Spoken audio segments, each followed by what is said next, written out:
We are your home theater and AV questions answered. This is AVRant. Want your home theater or AV question answered by Tom and Rob? Send it to question@avrant.com. Welcome to AVRant. I'm Tom Andry, and I'm here with Rob H. Benjamin. And this question comes from Singapore. I need to close some tabs so I can know what I'm doing here. Hold on. All right, Benjamin in Singapore. Now, is this the first Singaporean? I'm not sure. I don't know.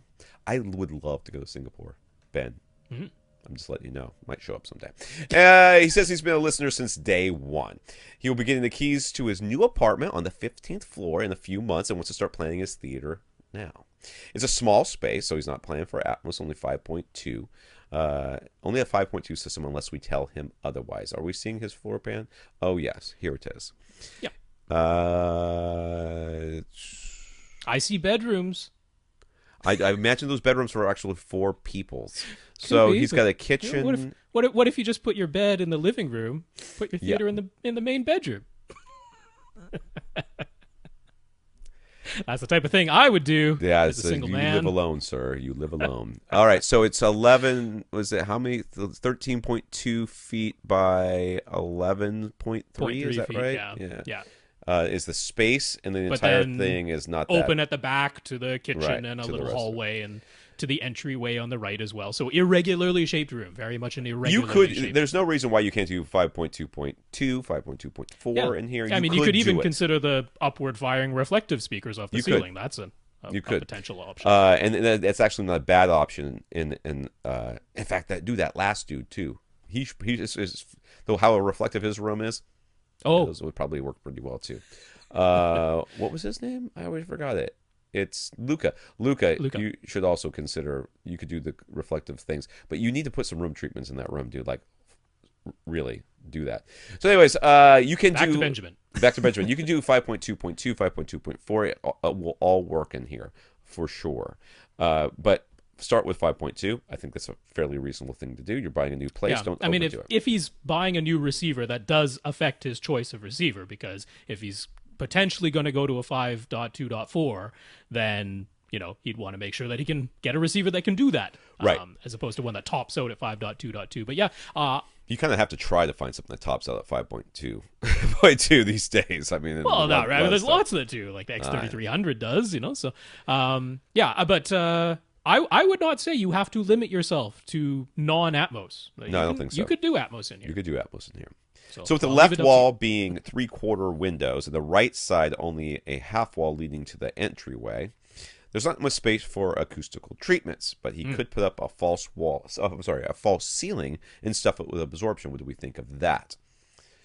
It wouldn't hurt, but I don't know that it would make a humongous difference. It'll cut down, like if your room literally echoes, it'll cut down on that a lot.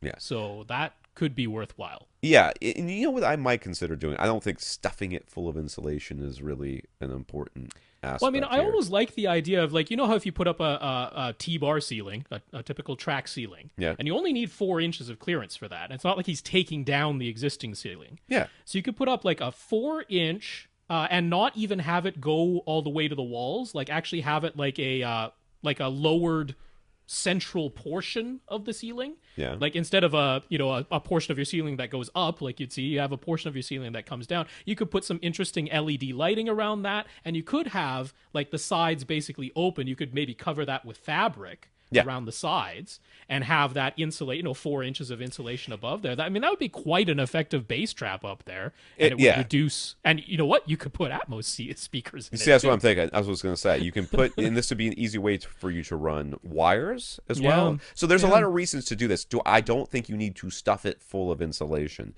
It would definitely help, but putting a couple of panels up there, making sure you've got some insulation in the corners, as many of the corners of the room as you can, for bass trapping purposes will help. If you can just, even if it's just I can't figure out where the TV is supposed to be on the right, the front right corner there. It looks like you could put a floor to ceiling bass trap just like, and in the front left as well, because that window doesn't go all the way to the corner. Yeah, I don't know. That looks I don't know. Maybe if you could do that as well, that would work as well. Because it doesn't look like there's enough room in the back left. But you could do that, and then like Rob said, put a little bit of a drop ceiling in there, put some panels up there, put some LED lighting up there, run some of your wires. Because remember, what you can do here, and it makes it super easy, is right about wherever your gear is going to be, you punch a hole in the wall, right? And at the very top, where this panel is going to be, you punch a hole in the wall, and then you run the wire down or up, and you've run it in the wall without having to like go into ceilings and go through joists and stuff like that, because it's real easy, because you've got access to it right there. And then you just run it right across this fake ceiling that you've got up there, and you can run it to your surrounds, which you can punch a hole in the very top there, and then punch a hole right behind the surround speaker, and Bob's your uncle. Everything looks like a nice clean get. Also helps for running things to your TV. Also helps for running, to your main speakers. It works all the way around. So this is, I've done this at somebody's house before, where at his house I did go into the attic, but I have done this where I haven't gone into the attic, where you just do it right along, and then you put like fake molding up around it or something like that. It works. It works really well. So there's lots of reasons to do this. Like I said, I don't think you have to absolutely 100% stuff in. So he says his total space is about 2,900 cubic feet. 2,900 cubic feet. Will a pair SB1000s be enough subwoofer? SB1000. It's kind of pushing borderline. It's borderline. It's right there on the edge. I mean, SB2000s would do it. Absolutely. PB1000s, absolutely. Would do it. SB1000s, a little bit iffy. You're right on the border of it being a quote-unquote large space, according to like Audioholics, which 3,000 cubic feet is the smallest part of a large space. You're in a medium space. I mean, SB1000s would absolutely not be horrible in here, okay? I don't know what the standards are over there in Singapore, but you're on the 15th floor and you're talking about pressurizing your kitchen. Right, yeah. Okay? We need to think about that as well. Like, I don't know what, how things work over there, and maybe it's perfectly fine. You're going to want something squishy under your subs. Well, if you get the 2000s anyways, they're going to send you those sound path isolation feet anyways. No, they only do that for the cylinder. They only do that for the they only do it for the cylinder? No, that's right. Buy those, because those are worth it. And have them.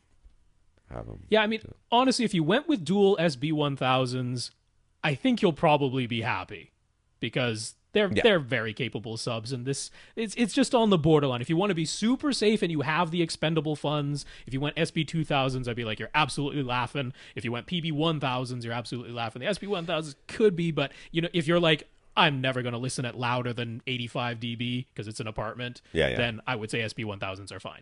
Yeah. Where are the best probable locations for subs? Let me go back to the picture here. No idea. None. Because this is a very irregularly shaped space. This is definitely not a rectangle. I'll tell you, like, if it were me, where I would put them, and I don't even know if this would work. I'd put them in the back left corner and of the living dining room area, right, away from the TV. So if you're facing the TV, the back left corner by that window, I'd put one. And then I'd probably put one like on that little small wall near the household shelter. I don't know what that means. Anyways, like towards the front right corner of his living room. Yeah, towards the front right. That's where I would start. I was thinking that too, because I mean, honestly, that keeps it out of your walkways. Yes. That gives you some corner loading, which would help your little SB1000s. Yes. I mean, it's diagonally opposite across your theater, but that doesn't count in a space like this. No. But then you just play with the phase of one of them. Honestly, what is a service yard? You just play with the phase of one of them. Yard is. Yeah, you're gonna have to do that. So the other options, you're gonna figure out where, based on where your furniture are, that sort of thing is you're gonna figure that out, where you can put them, and you're gonna place them in all those locations and try to get this thing dialed in as best you can. Again, this is an irregularly shaped room. Could very well be you can just get your PC 2000 or your SB 2000, your single one, and just start there and potentially see if that works. But yeah, so I would go do this though. Yes.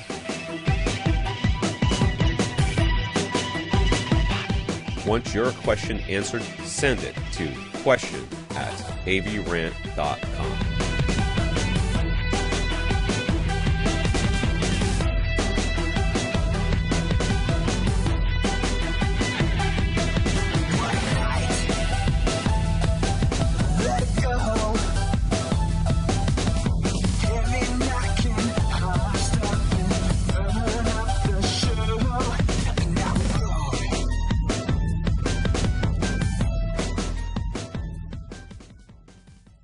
This is AVRant. Now go out and listen to something.